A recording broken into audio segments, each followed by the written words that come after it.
What's up, everybody? It's Terry Grossetti again.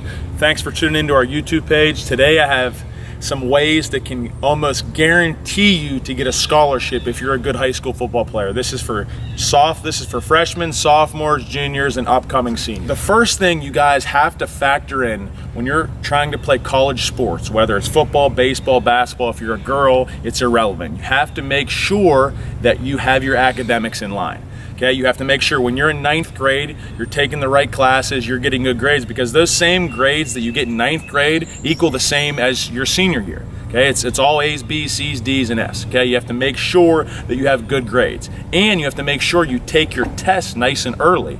So if you have to take the SAT, ACT, take those as soon as you possibly can to give yourself a lot of time. If you don't do well the first time, you'll have a couple years, and you can schedule that as many times as you want to. So make sure you take your academics seriously when you're younger. That's the biggest tip I could give anybody. Don't wait till you're getting recruited your junior and senior year and then have to catch up. You have to make sure you nip it in the bud early and get your grades up as soon as possible. The next thing, obviously this goes without saying, you have to play well. You have to be a good athlete, a good player in your sport to play college sports. So you have to make sure that you put in the time to ensure that you're a good player. I think so many times nowadays, kids get fixated with who they are on social media, what they look like on social media. You have to remember that the key is the game, film, and what you do when you go to camps. It's irrelevant what you put online from a 7-on-7 in the summer in the middle of some field somewhere. You have to play well in the actual games. Okay, you have to perform well at actual camps. So make sure you are performing as much as you can and focusing on that that's the most important thing next to academics. Okay, next thing, how do you perform well? How do you ensure that you perform well in the games? Train.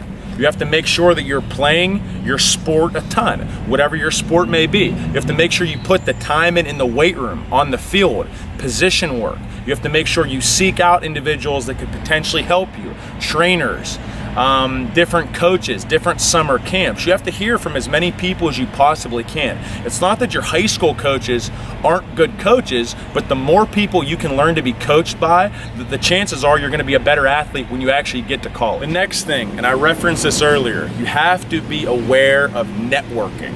Nowadays, it's not who you are or what you do. A lot of times it's who you know, and it's how you present yourself on social media. You have to make sure your social media is nice and clean. You have to make sure you post nothing but positive stuff on your social media. You are constantly following coaches, favoriting coaches that you want to go to their university's tweets, messaging coaches, emailing coaches, being receptive to those coaches whenever they email you or they DM you, because a lot of times you might think you're going Division I, which is great. I hope you do. But sometimes you may have a bad senior season. You may have been manipulated your whole life to think you were D1 and you weren't. So you have to make sure when those D2 and D3 coaches message you, you're receptive to them. Even though you might not want to go there at that moment, you have to make sure that, in the future you don't burn any bridges and you answer them and you have a good relationship with them, because who knows what could happen in the future. You also have to make sure that your name on social media is your name. Now I get it, you can put too hot for sauce, Teach 6982, okay? That's it's cool and everything, but how am I gonna find you if I'm a coach? If I see you perform, or I see your name in the paper, or I see a huddle link of you, or I see you at a camp and I type your name in, I have to be able to find you on social media as soon as possible if I want to possibly message you. You could be missing out on scholarship money because you can't be found on social media. It happens to us at the gym all the time. We recruit NFL guys to train with us during their senior season, and a lot of times we just can't find these guys' names. And I'm potentially hooking these players up with agents. I know a lot of scouts to hook these guys up with and get their name out there, and we can't find them to help them out. You have to make sure you're able to be found. The next part of networking is networking in person. You have to make sure when schools show interest in you, you go visit their schools if you're thinking about going there. You have to make sure you tour the campus. You get to know the coaches. You get to know the players that are currently on the team that can give you a rough idea of what the coaches are actually like once you're on the team. I think that's very important, because a lot of times in recruiting, coaches tell you everything you want to hear, and you get to the school and a lot of kids are shocked that that's not really how the coach is. But in reality, they're just selling you to get you to the school. And then it's on you to grow up as an adult and be able to handle what they may or may be like actually. I mean, a lot of coaches aren't bad people, but sometimes, you have to understand their coaches, their life is on the line too.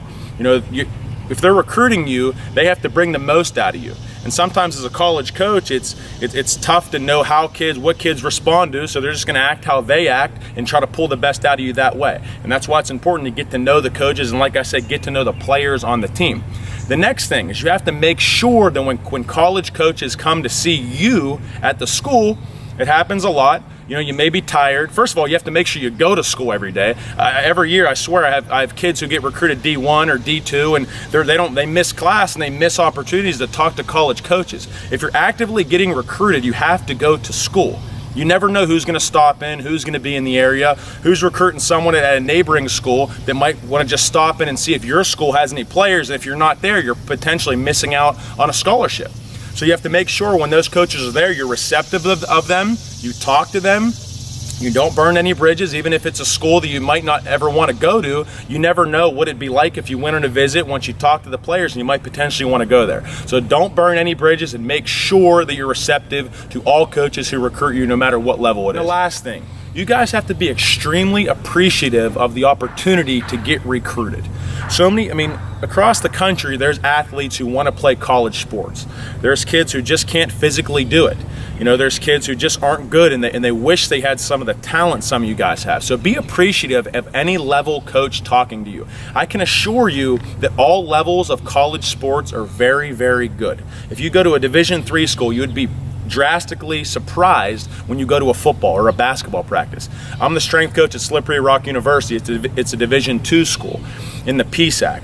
We have probably over 10, 15 D1 transfers on our team right now. And those guys will attest to that. They come into our program a lot of times and they think it's D2, but you have to understand these guys are all really good, and these guys are grown men, especially when you talk about basketball, football, baseball. So like I said, be appreciative of anybody who's willing to take the time out of their day and recruit you. Well guys, that's all I have for today. Thank you for tuning in. I really appreciate it. Hopefully you learned something today. Biggest thing is you never know who could help you in this world. You have to make sure that you never burn bridges. You're always networking as much as possible, and you're putting the time in yourself in the gym, on the field, in practice, and you're putting yourself in the position to be successful athletically in college. Like I said, thanks for tuning in. Feel free to watch our other videos, and please subscribe to our page. Have a good day.